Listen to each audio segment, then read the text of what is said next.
Continuamos tal como les dijimos con el tocayo Ramón Tejada Holguín, que está aquí, para que hablemos hoy un poco de un tema que está siempre sobre el tapete, porque es siempre, ¿no? También hay que decirlo, aunque tiene momentos como que hace pico, como no, que hace pico, indudablemente, atendiendo a determinadas circunstancias.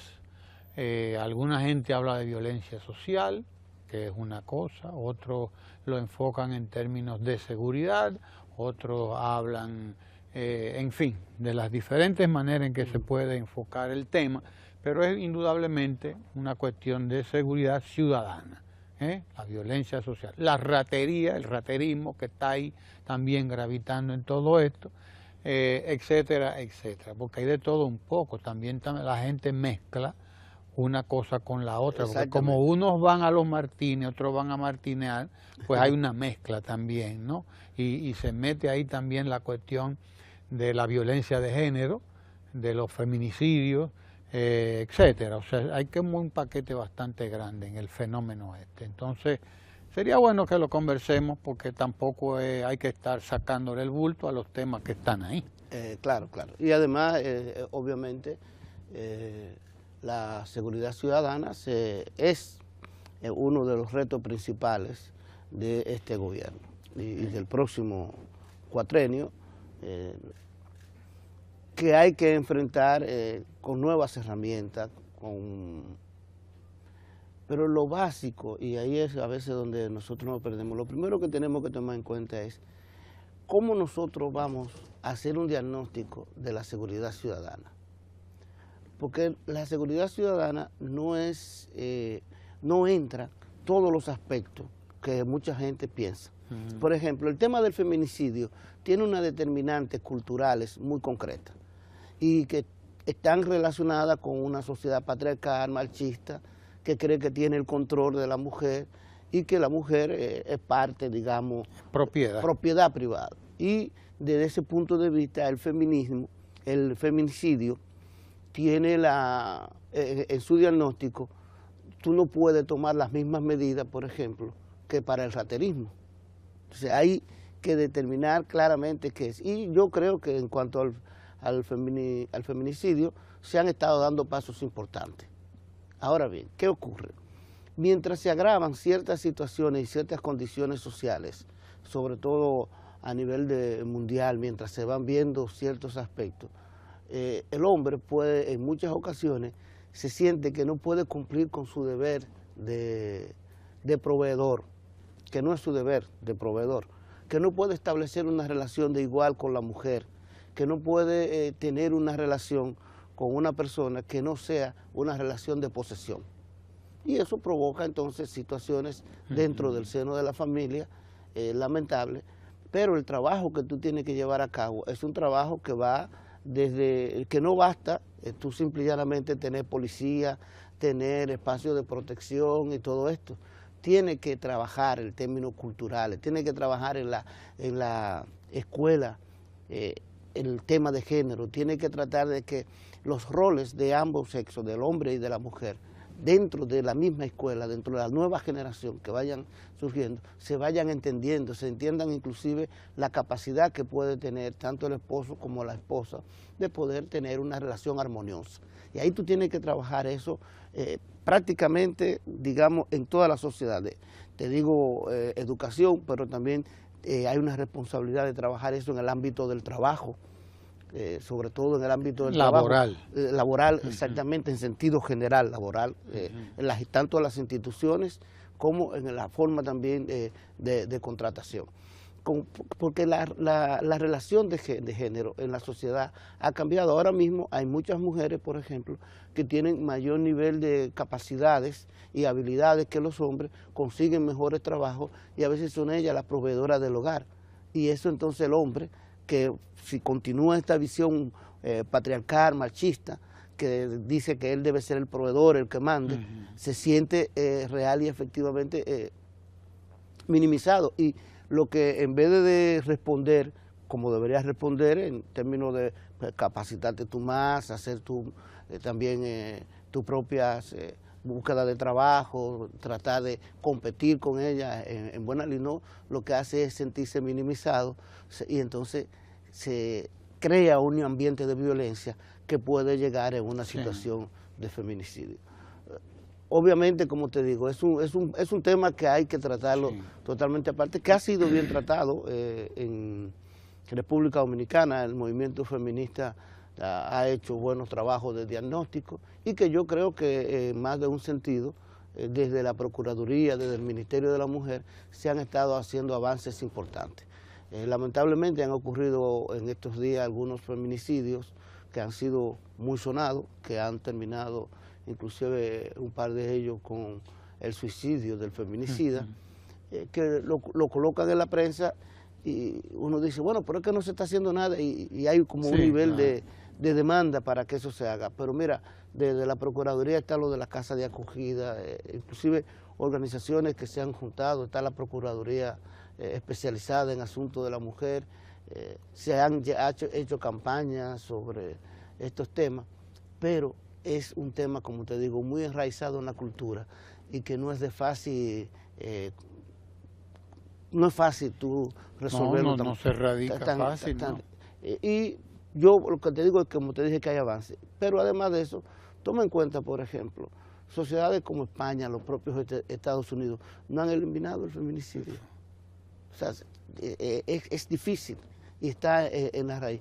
Eso no quiere decir que no haya que trabajar, pero esa es una dimensión, vamos a decir, de la seguridad. Y que es de los fenómenos que se agravan cuando se agravan también las condiciones materiales de existencia de la gente. Sí. Falta trabajo, falta porque, por ejemplo, en España, en Estados Unidos, han estado atravesando por una crisis económica que ha aumentado el desempleo, y lo de España es dramático. Sí, no, la mayoría de los países, como te digo, esto no es que estamos diciendo mal de... No estamos comparándonos tampoco, sino explicando el fenómeno. Exactamente, estamos explicando el fenómeno y estamos viendo cómo sus raíces son tan profundas que no es un fenómeno que tú puedes eliminar de raíz, de golpe y porrazo. Ni debes, por lo tanto, mezclarlo con el otro fenómeno, de la seguridad. Eso es un asunto y algo muy distinto, que dicho sea de paso, según los indicadores, los feminicidios han ido bajando en los años. Pero hay que seguir insistiendo en eso que decíamos. El tema de las desigualdades sociales, el tema de la pobreza, el tema de la frustración que muchas veces tienen algunos sectores de clase media que se preparan para llegar a un cierto nivel, puede desembocar algunos aspectos de violencia dentro de las familias, pero que está sobre la base de este elemento cultural que decíamos y que se debe trabajar. No estoy diciendo que los pobres sean más violentos, etcétera. Es que en la cultura dominicana existe ese elemento, ese componente, no la dominicana, en la latinoamericana en sentido general. Existe ese aspecto que en determinadas condiciones pues se agrava, sobre todo por el nivel de frustración que puede provocar en algunos sectores y sobre todo los masculinos. Así es. El otro aspecto aspecto es, bueno, lo que, como te decía, y ahí hay, en términos de la violencia, porque también está el aspecto de la violencia que existe en los barrios, entre las familias que se disputan algunas situaciones, la violencia que hay que distinguirla entre lo que es la violencia que provoca el narcotráfico o el microtráfico, entre pandillas que se enfrentan entre sí, que es otro aspecto. En ese caso, lo primero que se necesita, y yo creo que hay algunos proyectos que se acercan ahí, es un buen diagnóstico para establecer un mapeo, la policía le llama eso por cuadrante, un buen mapeo de por dónde están los determinados delitos. Es decir, en esta zona el raterismo es más característico por tales o tales situaciones. En esta zona hay más violencia y puede haber enfrentamiento entre pandillas, etcétera, etcétera. Es decir, lo primero que hay que hacer es hacer una división por cuadrante. Un diagnóstico. Pero un diagnóstico, no lo primero, eso más o menos se está haciendo. Ahora lo que hay que es actuar en consecuencia. Ahora, hay un problema serio de seguridad que debemos reconocer y que hay que enfrentar, que es, mira, como yo he dicho en muchas ocasiones, problemas de hace 50 años o 100 años, tú no lo puedes resolver en un día. Uno de los problemas que tiene la seguridad ciudadana es la Policía Nacional que tiene la República Dominicana, que es una policía que está en proceso de reestructuración, que está en proceso de cambio, y tú lo ves, anuncios muy importantes de que han suspendido 100, 200, 300 policías en X cantidad de tiempo, porque real y efectivamente aquí ha existido en el pasado una tradición en donde la policía se enganchaba a la gente, como quien dice, prácticamente sí, con muy poco criterio, y la policía, más que ser parte de la solución, en algún momento fue también parte del problema. Esa necesaria reestructuración de la policía, y además de que la policía sea vista por la ciudadanía como un garante de la seguridad ciudadana, que la gente lo vea con confianza. Mira lo que ocurre muchas veces. Aquí hay una sensación de inseguridad a veces mucho mayor que la cantidad de delitos y crímenes que se cometen, cuando tú lo comparas con Centroamérica. ¿Por qué? Porque en algunas ocasiones, no en algunas ocasiones, porque hay desconfianza en la policía. Tú ves a un policía y más que tú estés seguro, hay gente que dice, mira, ten cuidado.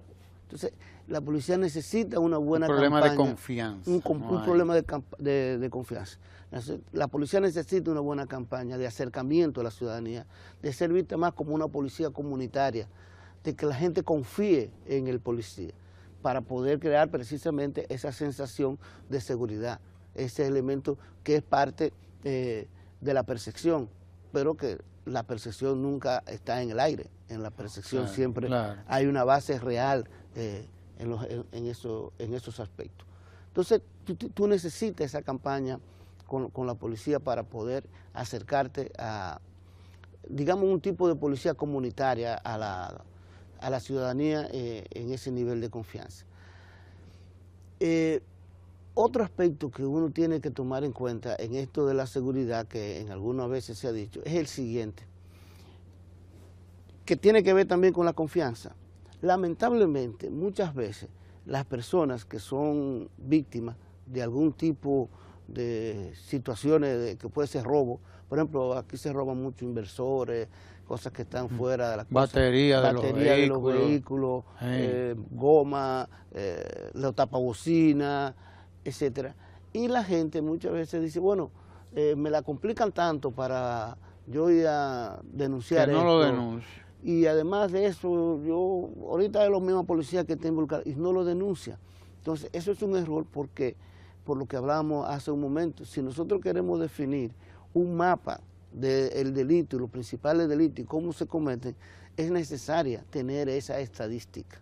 Es importante saber que esas cosas están ocurriendo y dónde están ocurriendo, porque si tú no tienes el diagnóstico correcto, si tú dices, bueno, ese barrio ahí no me denuncian nada, tú no vas a poner una patrulla si no te denuncian. Dice, no, ese barrio es un barrio tranquilo, ahí la gente se cuida bien, etcétera, etcétera. Entonces es importante que la gente denuncie. Y por eso, no sé si viste hace, quizá alguna gente no le dio importancia de lo que eso tiene la seguridad ciudadana, hace como 4 o 5 días o una semana que el jefe de la policía habló de un mecanismo para agilizar precisamente estos trámites de denuncia, incluyendo a través de los teléfonos inteligentes y la internet. Ese mecanismo es importante para la seguridad ciudadana, porque es el que te va a permitir, si se hacen las denuncias como debe ser, etcétera, a poder establecer mejor debe establecerse el mapa. Un sistema como el del 911, que va generando su propia estadística. Exactamente. Y usted puede ir evaluándolo permanentemente, a diario. Él se va prácticamente autoevaluando. El programa que tiene establecido lo permite, ¿no? Sí. Entonces debía buscarse la manera de que eso ocurra en el caso, porque óyeme, yo he ido a hacer denuncias a la policía por diferentes motivos. todos los que vivimos en los barrios, en la capital, en algún momento, óyeme, y a mí me llenaba de ¿qué te voy a decir? De incertidumbre, de desconfianza y de todo, ver un policía analfabeto llenándome una denuncia en que yo le tenía que quitar. En un cuaderno, mira yo cómo tenía tú que haces quitarle, no, espérese que yo la voy a escribir, venga, porque me voy a pasar un día dictándole a este analfabeto qué es lo que tengo que decirle.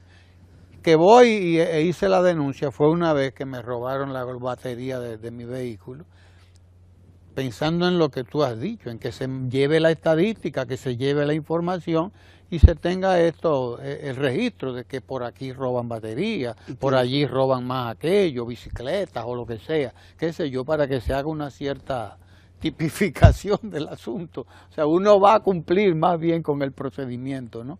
Pero uno pierde la paciencia por eso, viendo a un analfabeto llenándome una cosa en una mascota, por Dios. Es una mascota en la época de la influencia. En una mascota, además, que vea tú a verla, la Por mascota. eso es importante este aspecto que te acabo de decir. Por eso también es importante que todavía ahí la policía tiene algunos otros restos. Todavía debe hacer más ágil el trámite de la denuncia para que la gente pueda y que motivarse. tenga algún sentido. Mira, hacer una denuncia. Yo estaba hablando con personas relacionadas con esto de la seguridad ciudadana y a propósito de la denuncia, ¿y sabes lo que me contaban? Que hay muchos cuerpos del delito que están en la policía que no lo han ido ni siquiera a reclamar, porque son gente que han atrapado en alguna acción, denuncia, etcétera, le han atrapado todo esto en su casa, en su guarida, donde lo han tenido, se lo llevan a la policía, pero entonces, ante el hecho de que no hay denuncia frente a eso, ahí están no hay a quien devolverse. Y ahí hay inversores, ahí me imagino. Batería de vehículos, partes de vehículos, etcétera. Entonces, la informalidad con que se maneja todo eso, que hay una informalidad también en todo eso. Nadie va a reclamar, no lo tenemos registrado tampoco, así que mira, tú necesitas una batería, aquí hay una. Sí, porque todo es posible, papá. Claro. No, todo es posible, vamos a hablarnos claro. Terminan usándolo. Esa es la realidad. Pero lo importante es que en esto de la seguridad ciudadana yo creo que hay otro elemento que nosotros estamos viendo esto, digamos, por encima, el fenómeno como el fenómeno, el hecho concreto y la necesidad de policía. Pero hay un aspecto que es vital. Y ese aspecto que es vital es más bien de tipo estructural en las sociedades. Mira, muchas veces en la seguridad ciudadana, sobre todo cuando tú ves que involucra a jóvenes que están cometiendo actos delictivos con armas en determinados lugares, etcétera, en algunos lugares eso tiene mucho que ver con la ausencia de una perspectiva de futuro. Si con fíjate que no quiero decir la pobreza porque no es la pobreza que te crea. No necesariamente. Exacto, no necesariamente. Hay mucha gente pobre que no son delincuentes. Son las expectativas. Eso es un error ver. Ahora, lo que sí es cierto que hay un sector que ante la imposibilidad que tiene de reproducirse materialmente en la sociedad, es decir, de conseguir un buen trabajo. De acceder a la clase media. De acceder a la clase media. Que no pudo estudiar por diversas razones. Que no se pudo capacitar, que no se pudo habilitar. Y la sociedad tiene, vamos a decir, unas metas sociales. Por ejemplo, en las sociedades como la nuestra, ¿qué se nos pone a nosotros que son las metas sociales? Lo que tú tienes que alcanzar, a lo que tú tienes que llegar.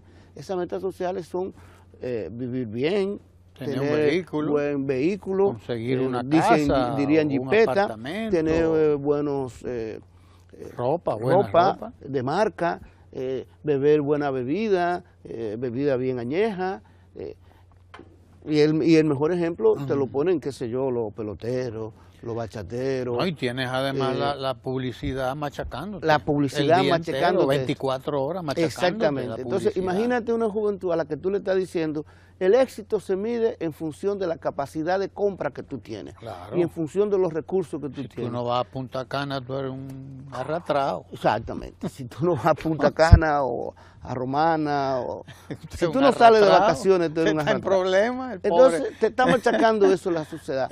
Y resulta lo siguiente, cómo la nueva generación o los jóvenes o inclusive las personas ya de nuestra edad, llegan a conseguir eso. ¿Cuáles son los aspectos institucionales que te pueden?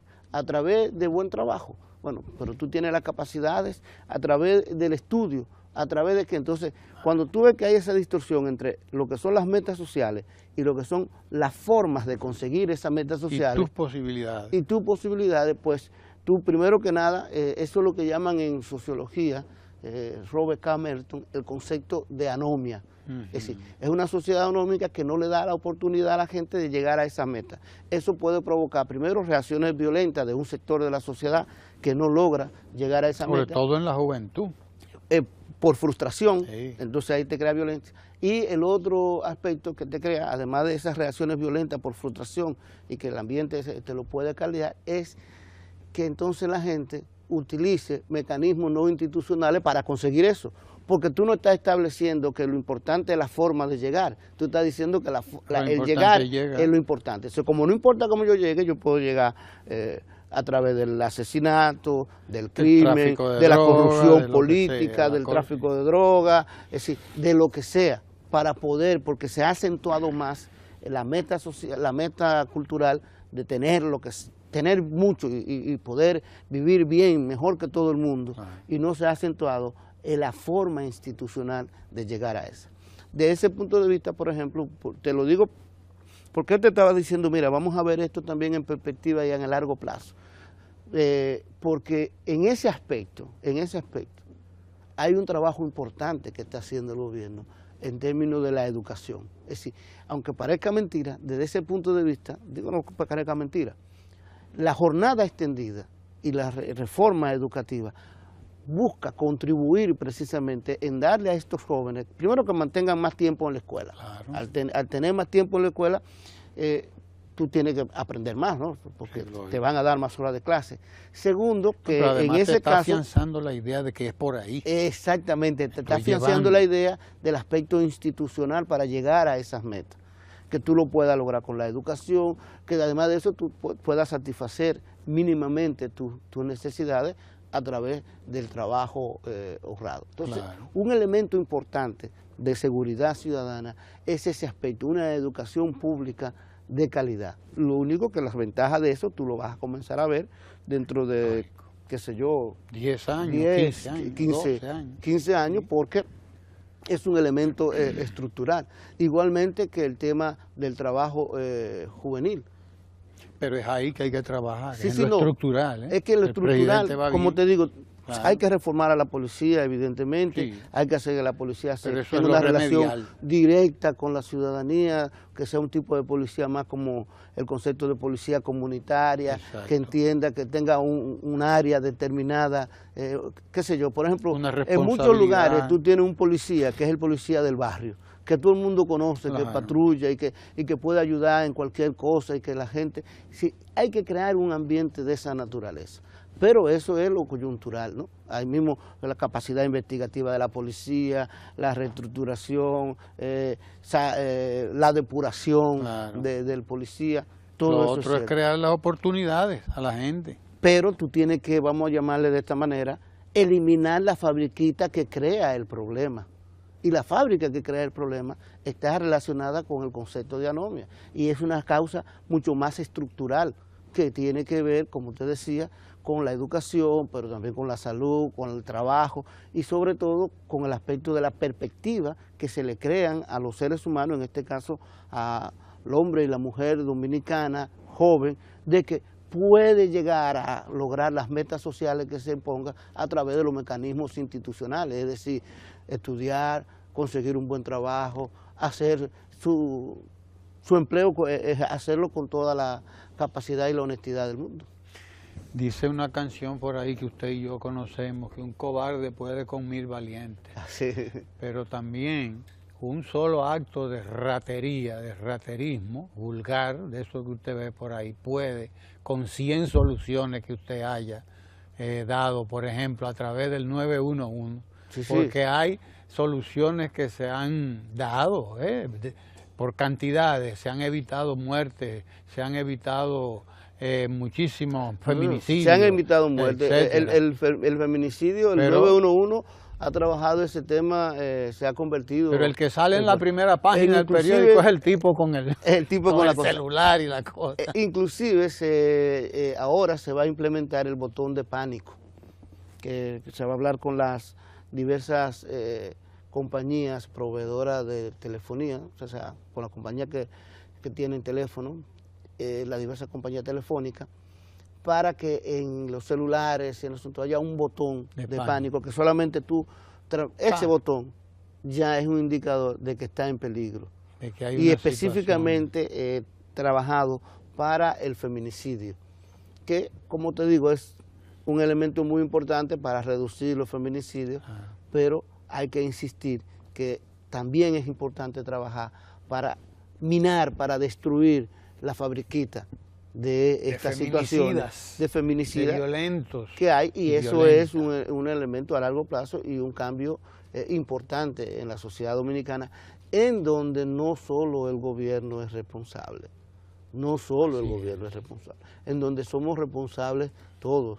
Es decir, ahí en esto del asunto del feminicidio, es responsable también la mamá y el papá de los que están educando, cómo lo educan, si lo están educando en roles separados, es decir, que el hombre es el macho de la casa y el proveedor, se está viendo a y la tiempo mujer es la que del más... problema. Exactamente. Es decir, y que eso tiene tendencias desde temprano las muestras, pues hay que prevenir, hay que prever, pero hay que educar también, hay que educar. Educar en que la mujer y el hombre no tienen unos roles totalmente diferenciados, en donde a uno le toca ser el matatán y el que manda, y el que le dan la pechuga en la casa y todo eso, y al otro le toca la fregada, el que hace y es mi propiedad, y cuando yo llego, que me doy mi traguito, yo tienen que resolver conmigo obligado, y si no, entonces, no. Ese rol, si tú no, es la base de todo esto. Entonces, y eso no lo cambia ningún gobierno ni el Estado, eso lo cambia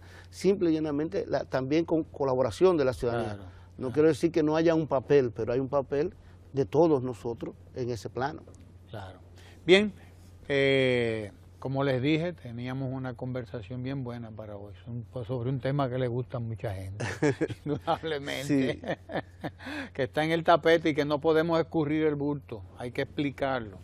Y verlo en toda su complejidad, porque es muy complejo todo esto. Así es. Gracias a Ramón Tejada Holguín por estar aquí con nosotros y a ustedes por estar ahí, desde luego, que son los que hacen posible estas conversaciones y estos tratamientos. Pero no se vaya, porque ahí viene Ecomundo, aquí en Ojalá. Ecomundo con el economista Lucas Vicens, no se mueva de ahí.